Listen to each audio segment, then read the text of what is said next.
Hello दोस्तों, UPSC निर्माण संस्था आदापुर में आप सबका बहुत बहुत स्वागत है। मेरा नाम आदित्य राज है। जैसा कि आप लोग जानते हैं कि इस साल के महीने यानी जून महीने में मानसून जो है वो बहुत देरी से आया है और देरी से आने के साथ साथ मानसून में हमें कमी भी देखने को मिली है। तो इस मानसून में कमी आने से भारत पर क्या प्रभाव पड़ सकता है इस बारे में आज हम जानेंगे कि मानसून जो देरी से आई है, क्योंकि हमने देखा इस साल की जो जून में जो मानसून में देरी हुई, मतलब जून में जो बारिश हुई वो दूसरे साल की तुलना में देखें तो बहुत ही कम हुई। तो आज इसी विषय पर हम लोग चर्चा करेंगे कि आखिर मानसून में कमी जो हुई है इसका भारत पर क्या असर होने वाला है या क्या असर होगा। तो इस क्रम में सबसे पहले तो हम देखेंगे कि भारत में जो है मानसून की कमी हो गई है, इस विषय के बारे में बात करेंगे। उसके बाद से देखेंगे कि मानसून में जो कमी हुई है क्या यह भारत के लिए खतरा साबित हो सकती है, खतरनाक साबित हो सकती है, इस विषय के बारे में देखेंगे। और उसके बाद से देखेंगे मानसून में जो कमी हुई है इसका भारत पर क्या असर पड़ सकता है, अच्छा असर पड़ेगा या फिर कोई असर नहीं पड़ेगा, इसके बारे में पहले हम देख लेंगे। और उसके बाद अंत में देखेंगे एक प्रश्न जो कि प्रीलिम्स एग्ज़ाम से जुड़ी होगी। तो सबसे पहले तो हम लोग जान लेते हैं कि भारत में जो मानसून में कमी हुई है इस विषय के बारे में हम लोग पहले जान लेते हैं।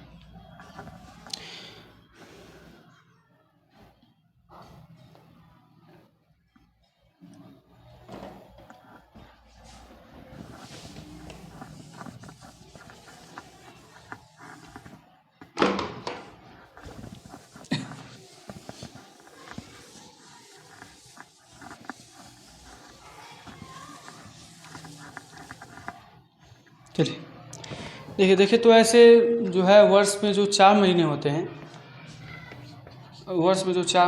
हैं, जून, जुलाई, अगस्त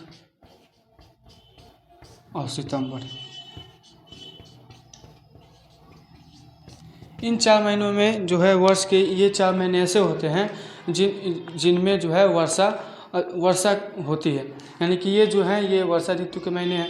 इन्हीं 4 महीनों में जो वर्षा होती है, इन्हीं 4 महीनों में वर्षा होती है, या तो ज़्यादा हो या फिर कम हो, लेकिन इन्हीं 4 महीनों में होती है।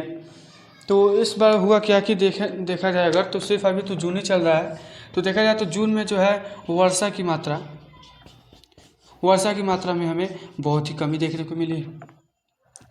कहीं कहीं किसी क्षेत्र में देखें तो न्यून मात्रा कहने का मतलब कि न्यून मात्रा मतलब कम वर्षा हुई है। पर्याप्त मात्रा में जितनी आवश्यकता होनी चाहिए उतना वर्षा नहीं हुई है। कहीं कहीं देखें तो अति न्यून हुई है। अति न्यून मतलब कि बहुत ही कम, मतलब नाम मात्र की वर्षा हुई है।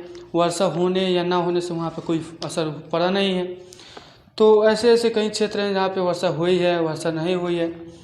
तो इन क्षेत्र में देखें, इस क्षेत्र में मतलब कि जो IMD है, हमारी भारतीय मौसम वैज्ञानिक विभाग जो है, भारत मौसम विज्ञान विभाग IMD, जो कि मौसम से संबंधित सूचनाएं जारी करती है, इसके रिपोर्ट के अनुसार देखिए तो जो दीर्घावधि जो वर्षा होती है, दीर्घावधि वर्षा जो होती है इसमें हमें औसत यानी कि दीर्घावधि वर्षा जितनी होनी चाहिए, जितनी जो औसतन होनी चाहिए, उसमें भी हमें 37% कमी देखने को मिली है। 37% जो है हमें कमी देखने को मिली है, यानी कि औसत से भी 37% वर्षा जो है कम हुई है इस जून महीने में। यानी कि ये अपने आप में बहुत ही अधिक बहुत ही कम है, कम वर्षा जो है कम है, यानी कि जून माह जो है इसमें हमें बहुत ही कम, औसतन से भी 37% कम वर्षा देखने को मिली है। इसके साथ ही साथ देखें तो जो न्यून वर्षा वाले क्षेत्र हैं, ये जो न्यून वर्षा वाले जो क्षेत्र हैं, यहाँ पे हमें 20% से 59% कमी देखने को मिली है। यानी कि इन आंकड़ों से साफ साफ पता चलता है कि जून महीने में काफ़ी अन्य वर्षों की तुलना में काफ़ी कम वर्षा हुई है। इससे हुआ क्या, क्योंकि अब चूँकि मानसून भी देरी से आई है और देरी से आने के साथ साथ इस मानसून में जो है कमी भी हमें देखने को मिली है। तो इस ये जो क्षेत्र हैं, मतलब कि जो न्यून क्षेत्र हैं या फिर अति न्यून जो क्षेत्र हैं, अति न्यून जो क्षेत्र हैं, यहाँ पे हमें बहुत ही कम वर्षा देखने को मिली। तो ये तो थी कि जो विषय है कि हमें मानसून में कमी देखने को मिली है, उससे संबंधित हमने कुछ सूचनाएं देखी, कुछ जानकारियाँ प्राप्त की, कुछ आंकड़ों के बारे में हमने जाना। अब जान लेते हैं कि मान लीजिए अगर जो इस समय पढ़ाते समय बीच में एक शब्द आया था, दीर्घावधि औसतन वर्षा।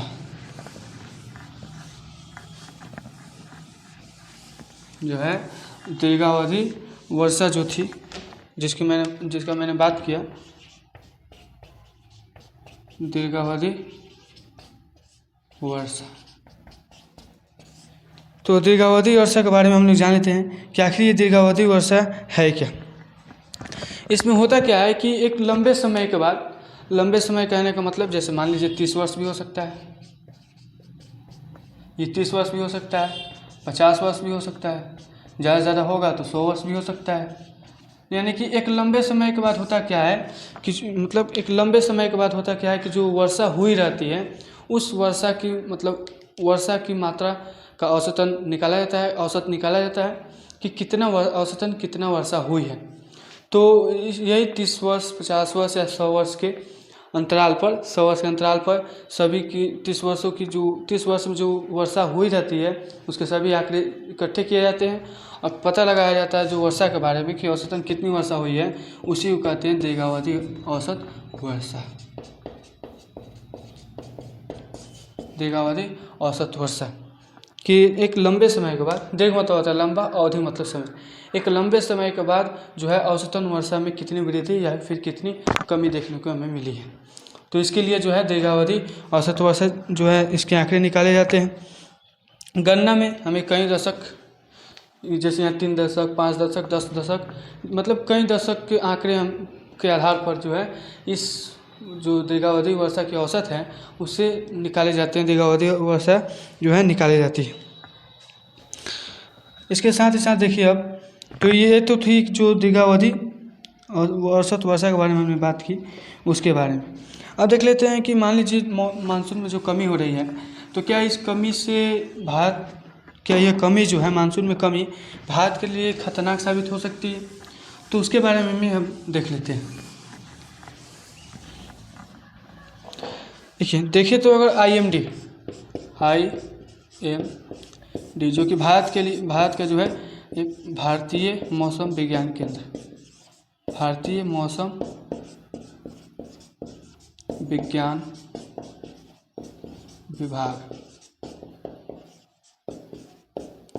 ये जो IMD है, IMD के आंकड़े के अनुसार बताया गया है, इसने जो है मौसम, अब चूँकि ये जो है मौसम से संबंधित हमें जानकारियाँ देती है, तो इसने अनुमान लगाकर, अनुमान नहीं मतलब जानकारी प्राप्त कर बताया है हमें कि जो जून के दूसरे पखवाड़े करने का मतलब जैसे ये 15, जैसे महीना तो होता है 30 दिन का नॉर्मली, तो 30 दिन में जो 15 दिन से अधिक ही मानिए, लेकिन फिर भी औसतन माना गया इसमें कि 15 दिन जो वर्षा नहीं हुए थे, थोड़ा सा भी वर्षा नहीं हुई थी, इसके आगे के जो 15 दिन हैं इसमें वर्षा की जो है जो कमी हुई थी, इसमें वर्षा की पूर्ति हो जाएगी।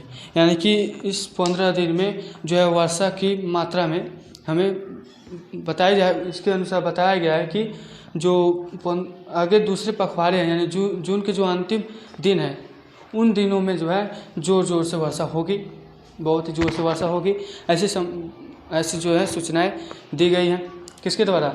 IMD के द्वारा, यानी भारतीय मौसम विज्ञान विभाग के द्वारा।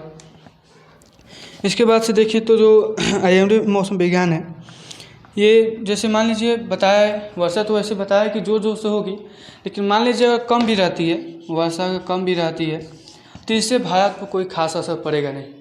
क्योंकि अगर देखिए तो पिछले 10 वर्षों का निकाला गया आंकड़ा, पिछले 10 वर्षों का आंकड़ा निकाला गया, तो इन 10 वर्षों में जितनी औसतन वर्षा होनी चाहिए, जो है औसतन वर्षा जितनी होनी चाहिए, ये औसतन वर्षा से बहुत ही अधिक भारत में जो है जल स्तर कहें या फिर वर्षा जो है आंकड़े जो निकाले गए हैं औसतन से अधिक पाए गए हैं।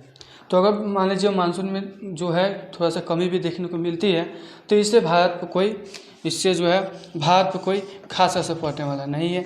इसलिए चिंता का कोई विषय नहीं है कि ये मानसून में कमी थोड़ा सा हो जाए तो भारत के लिए खतरनाक साबित हो सकता है। क्योंकि जैसे 10 वर्ष है, इन 10 वर्षों में देखा जाए तो जो 7 वर्षों में जो आंकड़े निकाले गए, 7 वर्षों के जो वर्षा के आंकड़े निकाले गए, तो इसमें पाया गया कि जो वर्षा जैसे जून महीने में नहीं होती थी, हमने बताया इसके पहले भी कि जो 4 महीने कौन कौन, जून, जुलाई, जून, जुलाई, अगस्त और सितंबर, इन चारों महीने में जो है वर्षा होती है। तो 10 वर्षों में देखा जाए तो 7 वर्षों में ऐसे हुई है कि जो जून में मान लीजिए अगर वर्षा नहीं हुई तो इसका जो रिकवर है वो जुलाई, अगस्त या सितंबर महीने में वर्षा होने के पश्चात हो जाती थी। यानी जो जून महीने में वर्षा में कमी देखने को मिलती थी उसकी पूर्ति जो है इसके अगले महीने में वर्षा होने के बाद उसकी पूर्ति हो जाती थी। तो ऐसे 7 वर्षों में जैसे उदाहरण देखें तो जैसे 2019 में भी जून महीने में जो है हमें 31% गिरावट देखने को मिली वर्षा में, यानी औसत जितनी वर्षा होनी चाहिए उसमें हमें जून महीने में 31% की गिरावट देखने को मिली। लेकिन आगे जैसे जैसे बढ़ता गया दिन तो इसके अगले वाले महीने में जो वर्षा हुई तो उससे जो 31% हुई थी इसका रिकवर हो गया मतलब कि इसकी पूर्ति हो गई, जिसकी कमी रह गई थी वर्षा में इसकी पूर्ति हो गई। तो इसलिए जो है भारत पर कोई खास असर पड़ेगा नहीं मानसून में कमी होने से, इस साल जो कमी होने वाली है उससे। तो ये थी कि जो भारत के लिए जैसे मैंने जो सोचने का विषय था कि मानसून में कमी आने से क्या भारत के लिए खतरनाक साबित होगी, तो ऐसी कोई खास जो है इसका कोई खास असर पड़ने वाला है नहीं। अब जान लेते हैं कि जो भारत में मान लीजिए अगर मानसून का कमी हो रहा है तो असर इसका कहाँ तक पड़ सकता है। मानते हैं हम कि खतरनाक साबित नहीं हो सकता, लेकिन फिर भी कहाँ तक इसका असर पड़ सकता है उसके बारे में जान लेते हैं। तो पहली बात तो ये होगी कि जो अब चूँकि जून में जो है खरीफ फसल की बुआई की जाती है, जो जून जुलाई जो वर्षा ऋतु है इसमें जो है खरीफ फसलों की बुआई की जाती है। खरीफ फसलों के अंतर्गत आप रख सकते हैं जैसे मूंगफली, अरहर, सोयाबीन। तो वर्षा ऋतु में जो है इन जैसे आदि और भी बहुत सारे हैं फसल। इसमें होता क्या है कि जो खरीफ फसल है, खरीफ फसलों का जो है बुआई की जाती है। तो ऐसे में होगा क्या कि खरीफ फसलों की बुआई अगर की जाएगी तो वर्षा न होने के कारण इनके उपज में, इनके उत्पाद में भी देरी होगी, इनके बुआई में भी देरी होगी, क्योंकि जब तक वर्षा होगी नहीं तब तक जो किसान है हमारे भारतीय किसान वे खरीफ फसलों की बुआई करेंगे नहीं। तो इससे क्या होगा कि अगर खरीफ फसलों की बुआई देरी से होगी तो जाहिर सी बात है कि जो उत्पादन है वो उत्पादन भी कम होगा। उत्पादन कम होने से क्या होगा कि मार्केट में इसकी सप्लाई भी बहुत कम होगी, और सप्लाई कम होने से क्या होगा कि कम होने से यानी पूर्ति कम होने से ये तो मतलब पूर्ति कम होने से ये अनिवार्य ही है कि जो महंगाई अपने चरम सीमा पर पहुंचने लगेगी। यानी महंगाई में हमें काफ़ी वृद्धि देखने को मिलेगी। यानी कि ओवरऑल ये कहा जा सकता है कि मानसून में कमी आने से भारत की जो अर्थव्यवस्था है, भारत की अर्थव्यवस्था पर बुरा प्रभाव पड़ सकता है। इसके साथ ही साथ अगर देखिए तो जैसे जलाशय स्तर में भी कमी आएगी। जो जलाशय स्तर में भी कमी आएगी। जलाशय में जैसे कुआं हो गया, नलकूप हो गए, जो बोरिंग कहने का मतलब जैसे जो दमकल से जो गाँव में ग्रामीण क्षेत्रों में जो दमकल से जो सिंचाई की जाती है खेतों की, उसमें भी जो है जलाशय ये सभी हो गए, उनके स्तर में हमें कमी देखने को मिलेगी। और इसके खास स्तर वहाँ पे पड़ेगा जहाँ पे जलाशय से सिंचाई की जाती है।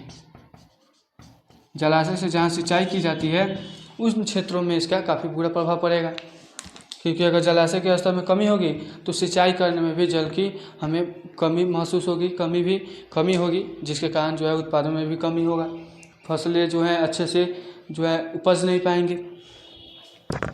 इसके साथ ही साथ देखिए तो जो सिंचाई गतिविधियां हैं, जैसे ये तो एक तरफ से देखें तो जलाशय स्तर में कमी होने से सिंचाई जो क्षेत्र है जहाँ पे जलाशय से सिंचाई की जाती है वहाँ पे तो बुरा प्रभाव पड़ेगा ही, लेकिन देखा जाए तो जो भारत है, भारत में सिंचाई व्यवस्था की जो स्थिति है उतनी बुरी नहीं है। देखा जाए तो कुछ हद तक अच्छी भी है। कुछ हद तक देखा जाए तो भारत में जो ये सिंचाई व्यवस्था जो है, सिंचाई व्यवस्था मतलब सिंचाई गतिविधियाँ जो है थोड़ा बहुत देखा जाए तो कुछ हद तक अच्छी भी हैं। पिछले 10 वर्षों की आंकड़ा को लेकर देखा जाए, पिछले 10 वर्षों की आंकड़ा को देखा जाए तो इसमें जो सिंचाई व्यवस्था रही है भारत की वो औसतन से अधिक रही है, औसत से अधिक रही है। इसके साथ ही साथ देखिए तो ग्रामीण स्तर पर भी काफ़ी बुरा प्रभाव पड़ेगा। ग्रामीण स्तर में जो खपत है, ग्रामीण स्तर में जो है खपत में हमें काफ़ी कमी देखने को मिलेगी। जब खपत में कमी होने लगेगी तो जो ग्रामीण अर्थव्यवस्था है वो भी काफ़ी गहरा रूप से प्रभावित हो सकता है। तो ये था मानसून से, अगर मान लीजिए मानसून में देरी या कमी होती है तो उसका जो है भारतीय अर्थव्यवस्था पर यानी कि भारत पर क्या असर पड़ सकता है। अब ये तो हो गई हमारे टॉपिक की बात। अब इससे संबंधित एक प्रश्न को भी देख लेते हैं।